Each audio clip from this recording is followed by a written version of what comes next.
Friends, welcome to my YouTube channel. आज हम लोग एग्जाम्पल को देखेंगे। जितना हम लोगों ने पहले लेक्चर में पढ़ा, पहले एक्सरसाइज का एग्जाम्पल को हम लोग देख लेते हैं। चलिए आज हम लोग टाइम व्यर्थ ना करें और एग्जाम्पल को देखें। एनसीईआरटी किताब आप लोग सामने में खोले, एग्जाम्पल नंबर 1 से एग्जाम्पल नंबर 5 तक कराएंगे पहले एक्सरसाइज का एग्जाम्पल, और कॉपी कलम भी निकाल लें। ठीक है, एग्जाम्पल किताब अब हम लोग के पास है कि एक given 10a equal to 4/3 and find the other trigonometry ratio. हमारे पास क्या है, 4/3 दिया हुआ है 10a का वैल्यू। ठीक है, 10a का वैल्यू क्या दिया है, 5। तो एग्जाम्पल नंबर 1 में क्या है, गिवन क्या है हमारे पास। हम लोग क्वेश्चन नहीं लिखेंगे, आप किताब को खोलिए। ठीक है, 10a इक्वल टू क्या दिया हुआ है हमारे पास, 4/3 है। ठीक है, तो ये हमारे पास क्या है, एक राइट एंगल ट्रायंगल है, जो कि इसका नाम यहाँ पे है, ये B है और ये आपका C है। ठीक है, तो 10a all other to find क्या करना है, ऑल अदर टी रेशियो यानी ट्रिगोनोमेट्रिक रेशियो। ठीक है, ट्रिगोनोमेट्रिक रेशियो करना, और कुछ क्या है नहीं किसी का। तो एंगल ए के रिस्पेक्ट में करना है। यहाँ पे हमारा एंगल ए है, तो यह देख लीजिए आपका tan ए बराबर क्या, 4/3। इसका मतलब क्या हुआ हमारे पास, परपेंडिकुलर बाय बेस। परपेंडिकुलर ये आपका ये हो जाएगा, बेस ये आपका, क्योंकि इसके अपोजिट एंगल वाले क्या होते हैं, हम लोग कल पिछले लेक्चर में देखा है कि जिस एंगल को रिस्पेक्ट में हम लोग चलेंगे उस एंगल के अपोजिट वाले को परपेंडिकुलर कहते हैं और एडजेसेंट साइड को बेस कहते हैं। हाइपोटेनस फिक्स होता है। ठीक है, चलिए देखते हैं हम लोग। हाइपोटेनस तो फिक्स होता है। अब हमारे पास हम लोग कल एक बात बताए थे, कल हमने एक क्वेश्चन किया था पिछले लेक्चर में कि के मान करके, लेकिन उस लेक्चर में यह भी बता दिए थे कि आप के नहीं भी मान सकते हैं। यहाँ पे 4k/3 के मान के चलता है, इसलिए नहीं, क्योंकि अगर आपको क्वेश्चन में दिया हुआ है रेशियो के फॉर्म में और आंसर भी पूछ रहा है रेशियो, अगर साइन थीटा पूछ रहा है तो रेशियो के फॉर्म में पूछ रहा है या नहीं पूछ रहा है। अगर रेशियो के फॉर्म में ही पूछ रहा है तो आपको क्या करना है, कभी भी उसको ही एक्चुअल वैल्यू मान लेना है, कभी भी के नहीं मानिए। ठीक है, एक्चुअल वैल्यू यानी परपेंडिकुलर हमारे पास क्या हो गया, 4 हो गया, एंड बेस क्या हो गया हमारे पास, 3 हो गया कि नहीं हो गया। तो अब हम लोग क्या करते हैं, तो हाइपोटेनस, क्योंकि हमको साइन थीटा कॉस थीटा भी निकालना, हाइपोटेनस का जरूरत पड़ेगा हमें। तो हाइपोटेनस का स्क्वायर इक्वल टू क्या होता है, परपेंडिकुलर का स्क्वायर प्लस बेस का स्क्वायर। ये पिछले लेक्चर में हम लोगों ने देख चुका था पाइथागोरस थ्योरम के। तो ये आपका 4 का स्क्वायर प्लस 3 का स्क्वायर, ये आपका हो गया हाइपोटेनस रूट अंडर हो गया हाइपोटेनस इक्वल टू, ये आपका 16 + 9, ये आपका 25, ये आपका क्या हो गया 5। ये हाइपोटेनस इक्वल टू क्या हो गया आपका 5 हो गया कि नहीं। अब यानी हम लोग क्या करेंगे, साइन ए बराबर क्या करेंगे, perpendicular by hypotenuse, perpendicular by hypotenuse. Perpendicular हमारा क्या हो गया, ए, परपेंडिकुलर हो गया हमारा B C by A C. B C क्या है हमारा, परपेंडिकुलर हमारा आ गया कितना, 4 आ गया, तो 4/5 हो गया कि नहीं पहला। चलिए दूसरा क्या है, कॉस थीटा, कॉस ए क्या, बेस हमारा क्या हो जाएगा, base by hypotenuse, base A B हो जाएगा, हाइपोटेनस ए सी हो जाएगा, बेस हमारा क्या हो जाएगा, बेस 3 हो गया, 3 बाय हाइपोटेनस कितना 5 हो गया कि नहीं। तीसरा चलते हैं हम लोग। तीसरा में क्या है हमारे पास, तीसरा में हमारे पास कॉट थीटा मान लिए, कॉट ए बराबर क्या हो जाएगा, बेस बाय हाइपोटेनस। बेस हमारा क्या है देख लीजिए, बेस क्या हमारे पास ए बी बटे बेस बाय परपेंडिकुलर। बेस क्या है, बेस हमारा ए बी है और परपेंडिकुलर क्या है हमारा बी सी है। तो ए बी का वैल्यू कितना है, 3 है, और बी सी का वैल्यू 4 है। देख लीजिए ये tan थीटा का उल्टा होता है, देखिए tan थीटा का वैल्यू भी उल्टा है यहाँ पर।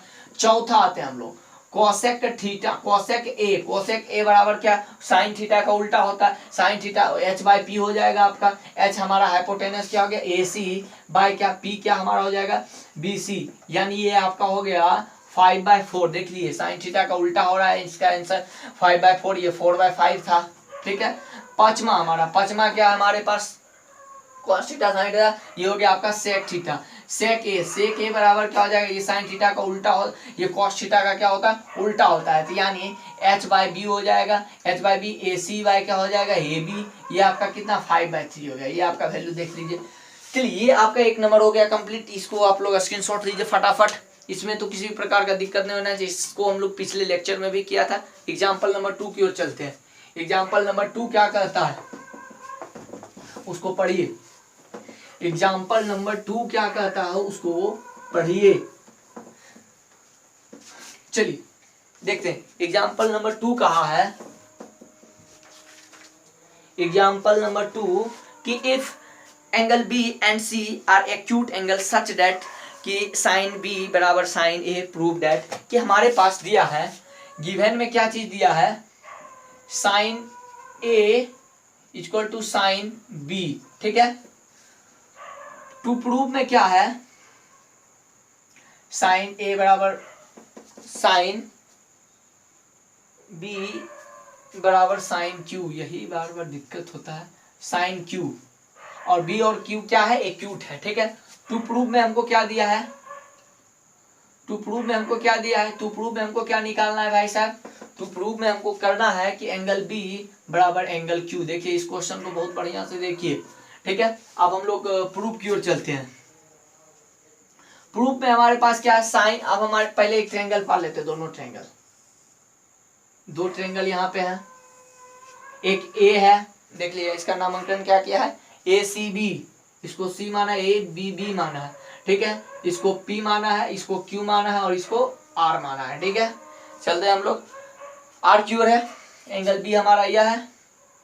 अब क्वेश्चन क्या, अब हमारे पास देखिए प्रूफ में क्या चलेंगे, देख लीजिए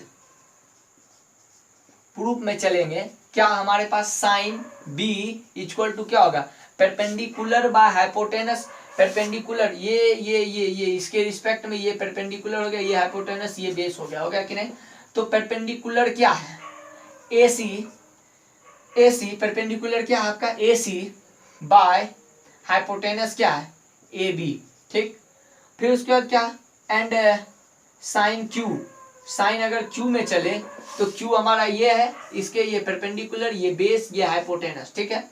तो परपेंडिकुलर बाय हाइपोटेनस, परपेंडिकुलर क्या है, पी आर, बाय हाइपोटेनस क्या है, पी क्यू है कि नहीं है, ठीक है। चलते अब हम लोग देखते हैं साइन क्यू। अब देखिए फ्रॉम गिवन से अब हम लोग देखते हैं, गिवन से क्या है कि sine B equal to sine Q, sine B और साइन क्यू क्या आपस में इक्वल है। तो क्या हम लोग लिख सकते हैं, A C by A B is equal to P R by P Q. देखिए यह चीज हम लोग लिख सकते हैं कि नहीं। अब बात क्या हुआ, अब हम लोग क्या करें, अब मन में क्वेश्चन उठाएगा यहाँ से, अब हम लोग क्या करें कि जो हमारा यह दोनों एंगल इक्वल हो जाएगा। अब हम लोग सोचे कि अगर आप लोग सिमिलरिटीज पढ़े होंगे ट्रायंगल में, क्लास 10th में ही है, तो आप उसमें क्या बताता है कि अगर इसके कॉरस्पॉन्डिंग साइड का रेशियो अगर इक्वल हो जाए तो इसका कॉरस्पॉन्डिंग एंगल क्या हो जाएगा, इक्वल, कॉरस्पॉन्डिंग साइड का रेशियो इक्वल हो जाए, ठीक है ना। तो हमारा रेशियो तो कहीं ना कहीं इक्वल आ रहा है। अगर हमारा यह दोनों 9 में पढ़े होंगे कि यह दोनों अगर कॉन्ग्रुएंट हो जाए तब तो हमारा इक्वल हो जाए। कॉन्ग्रुएंट होने के लिए कोई साइड इक्वल होना चाहिए, कोई एंगल इक्वल, लेकिन साइड और एंगल यहाँ पे इक्वल है नहीं, यहाँ पे रेशियो इक्वल आ रहा है। तो कॉरस्पॉन्डिंग रेशियो, देखिए इसको हम लोग क्या लिख सकते हैं, ए सी बाय ये पी आर जो है इधर मल्टीप्लाई में इधर भागा में आ सकता है क्या, ये पी आर बाय ये बी, ए बी भागा में इधर गुना में जा सकता है क्या, A B by P Q, yes या नो। चलिए तो ये आपका क्या हो गया, देखिए क्रॉसपॉन्डिंग साइड का रेशियो, एसी का क्रॉसपॉन्डिंग क्या हो गया, पी क्यू। देखिए एसी का क्रॉसपॉन्डिंग हम लोग कैसे चिनेंगे, इस ट्रायंगल को एक्जूम करिए, उठा करके हमने यह जो एंगल आपस में बराबर है उसके साथ मिला करके रख दीजिए। जैसे यह दोनों एंगल आपस में बराबर हम जान रहे हैं, या भी 90 या भी 90 के साथ उठा करके 90 के साथ मिला दीजिए। देखिए जो जिस पर चढ़ गया, जो जिस पर साइड पे चढ़ गया वही साइड का क्रॉसपॉन्डिंग। जैसे ए सी पे क्या सा साइड चढ़ गया है, पी आर साइड चढ़ गया, यानी P R corresponding. A B पे कौन सा साइड चढ़ गया, ए बी पे पी क्यू चढ़ गया, यानी पी क्यू, यानी क्रॉसपॉन्डिंग साइड का रेशियो क्या हो रहा है, इक्वल। लेकिन अब B C equal to Q R नहीं आ रहा है, अब अगर इसको ला दे हम लोग ए सी बटे P R equal to A B बटे P Q equal to B C बटे आर क्यू ला दे, तब तो यह दोनों ट्रायंगल हमारा सिमिलर हो जाएगा। अगर सिमिलर हो गया है, अगर क्या हो गया, सिमिलर हो गया, तब तो हमें किसी प्रकार का टेंशन नहीं होगा, तब तो डायरेक्ट लिख सकते हैं यह दोनों इक्वल हो जाएगा सिमिलर होने के कारण से। तो हम कोशिश करेंगे इसको भी, हम मान लिए कि इसका वैल्यू के है, मतलब क्या आ गया, ए सी बटे पी आर का वैल्यू जो होगा वही ए बी बटे पी आर का वैल्यू, और हमने मान लिया इस दोनों का जो वैल्यू है सब किसके बराबर है, के बराबर है। तो के बराबर है तो क्या हम यहाँ पे एक बात पूछ सकते हैं, A C by P R equal to K लिख सकते हैं, and A B by P Q equal to K लिख सकते हैं, और ए सी बराबर क्या, के पी आर लिख सकते हैं क्या, यस लिख सकते हैं, एंड ए बी बराबर क्या, ए बी बराबर के पी क्यू लिख सकते हैं क्या, यस लिख सकते हैं।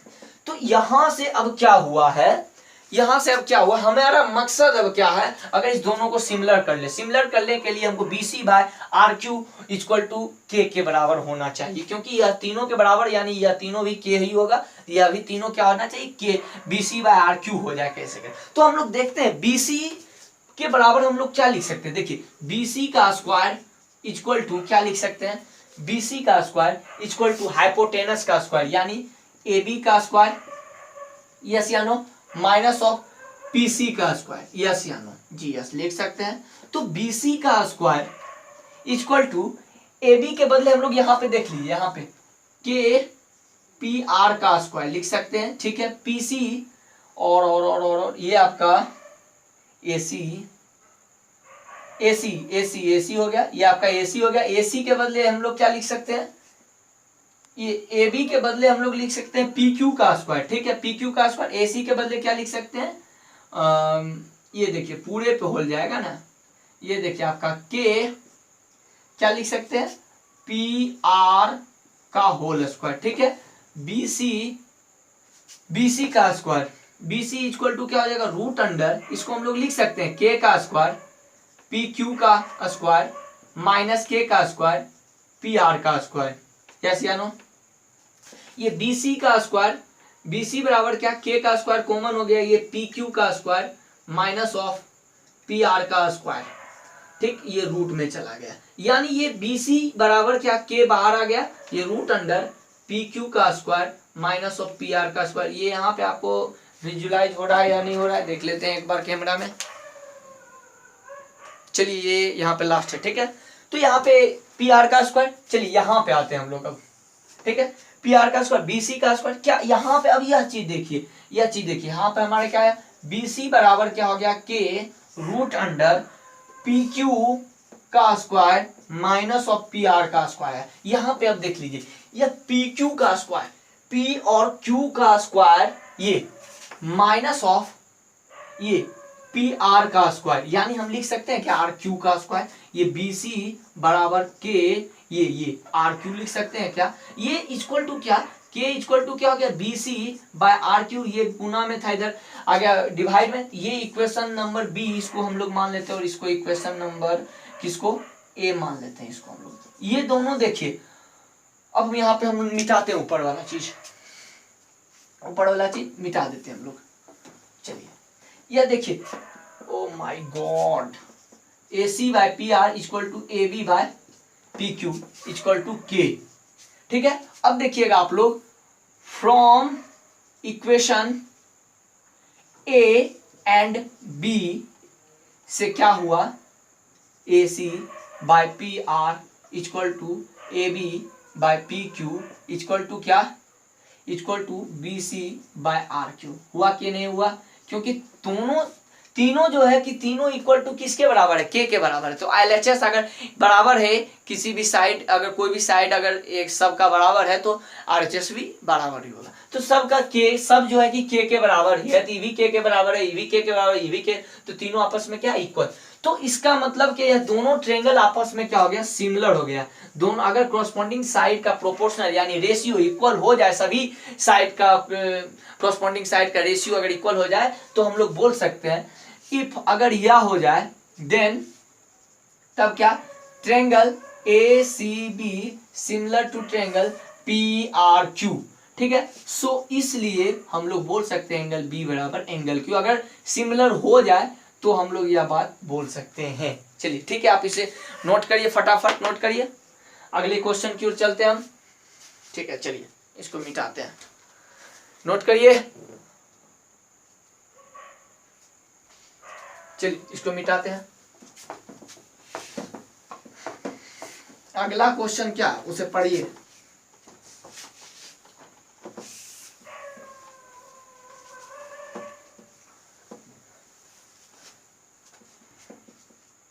क्वेश्चन नंबर 3, क्वेश्चन नंबर 3 में कहा गया है कंसिडर्ड कि triangle ABC right angle at C पर in the which A B equal to 29 units, B C equal to 21 units and angle A B C equal to theta.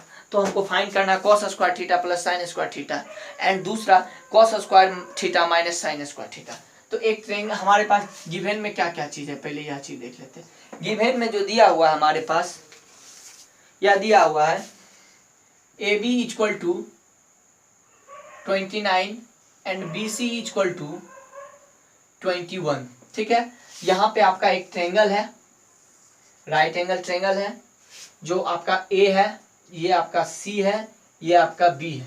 ठीक है, इस theta से इसे थीटा मान लिया गया है गिवन में। अब आपको पहला पूछा है, पहला फाइंड करना है sine square theta plus cos square theta equal to 1, equal to क्या होगा, इसका वैल्यू पता करना। देखिए आप एक sine square theta plus cos square theta equal to 1 एक फॉर्मूला भी होता है। अभी हम लोगों ने इस फॉर्मूला को नहीं पढ़ा है, तो इस फॉर्मूला का भी हम अनजान है, तो इसलिए हम लोग सीधे साइन थीटा एक बार निकाल लेते हैं, कॉस थीटा, तो दोनों का स्क्वायर का जोड़ कर देते हैं, हो जाएगा हमारा।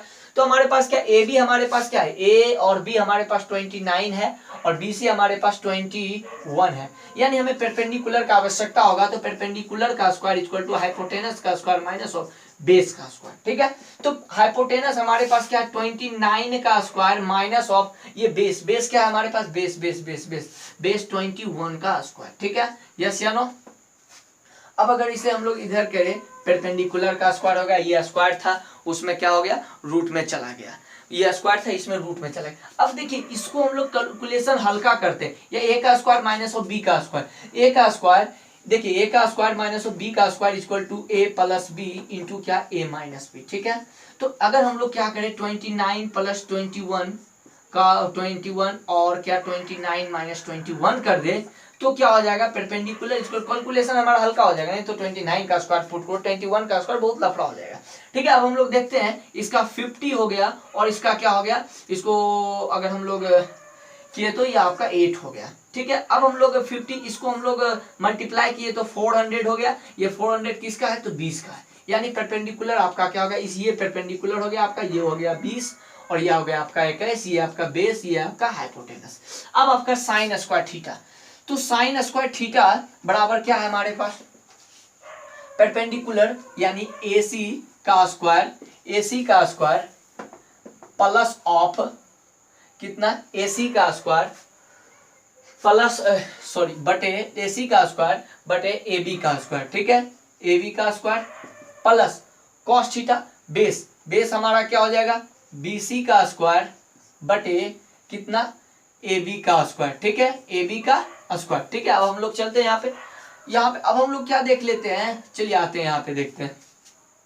अब यहाँ पे हमारा क्या हो गया, AC का स्क्वायर बटे AB का स्क्वायर प्लस BC का स्क्वायर बटे AB का स्क्वायर। अब यहाँ पे AC का स्क्वायर कितना हमारे पास, AC बराबर कितना हमारे पास 20 बटे AB कितना हमारे पास, AB 29 का होल स्क्वायर। ठीक है, प्लस BC का स्क्वायर कितना हमारे पास, BC 21 है और ये आपका कितना हो गया, 21 हो गया, ये आपका कितना हो गया 29 का होल स्क्वायर। अगर इसको हम लोग कैलकुलेट करें तो 20 का स्क्वायर प्लस 21 का होल स्क्वायर बटे 29 का स्क्वायर, यस या नो। अब इसे अगर हम लोग करें तो 400 प्लस 441 बाई 29 का स्क्वायर, ये हमारा 841 बाई 29 का स्क्वायर। ये जो 800 होता है ना 841, ये 29 का स्क्वायर होता है जी, ये 29 का स्क्वायर हो गया, ये आपको कट के वैल्यू 1 आ गया, यानी ये इसका वैल्यू क्या हो गया आपका 1 आ गया है आंसर में। ये आपको क्या करने का रहा था, ये आपको फाइंड कर दिया हम लोगों ने। यह हमारा आंसर क्या हो गया, 1 हो गया। एक फॉर्मूला भी है sin square theta plus cos square theta equal to 1 होता है। ठीक है, अब दूसरा हम लोग जानते हैं, दूसरा क्या है। चलिए क्वेश्चन नंबर 3 का दूसरा देखते हैं। दूसरा कहता है cos square theta minus of sin square theta. तो cos square theta equal to क्या, बेस बाय हाइपोटेनस का स्क्वायर। ठीक, तो minus of perpendicular by hypotenuse का स्क्वायर। तो बेस क्या हमारा यहाँ पे देखते हैं। पहले आइए, बेस क्या हो गया आपका, बीसी का स्क्वायर बटे बीसी का स्क्वायर, हाइपोटेनस क्या, एबी का स्क्वायर, यस या नो, एबी का स्क्वायर, माइनस परपेंडिकुलर क्या हो गया आपका, एसी का स्क्वायर बटे एबी का स्क्वायर। ठीक है, ये देखते हैं हम लोग। बीसी कितना है, बीसी हमारा 21 का स्क्वायर बटे 29 का स्क्वायर माइनस ऑफ 20 का स्क्वायर बटे 29 का स्क्वायर। इसे अगर हम लोग कैलकुलेट करें तो क्या आएगा, इसका हमारा 21 का स्क्वायर माइनस ऑफ 20 का स्क्वायर बटे 29 का होल स्क्वायर। इसका 441 माइनस 400 बटे, इसको अगर करें तो कितना आ जाएगा, 841 आता है 29 का स्क्वायर। तो ये आ गया आपका 41 बटे 841, इसका वैल्यू कितना आ गया, 41 बटे 841 आ गया आपका। ठीक है, यहाँ पे देखिए